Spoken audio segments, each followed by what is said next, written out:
To do a test on a mean, or make a confidence interval with a mean, we need a quantitative variable.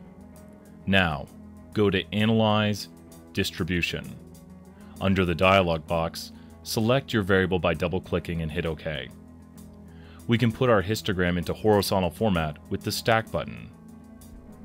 By default, JMP will give you a 95% confidence interval with a lower and upper bound. We can change this by going to the red arrow and going down to confidence interval. We have a 90, 95, and 99 by default. Other will allow us to make any confidence interval we choose. We can make a two-sided or a one-sided confidence interval.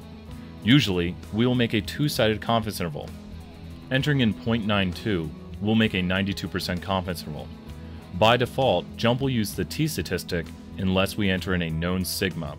In that case, it'll use the z-statistic. Hitting OK makes our 92% confidence interval. This 92% confidence interval is a little bit tighter than our 95%, which is a little bit wider. You can notice this by looking at the lower bound, which on the 92% is a little bit higher than it would be on the 95%. The 95% is wider. If we want to test the mean, go back to the red arrow and select Test Mean. We can now enter in a value that we want to test for the mean. Once again, we can enter in a known value of sigma if we want to do a z-test instead of a t-test. By default, we will be doing a t-test. Let's enter in the value of 69 to test.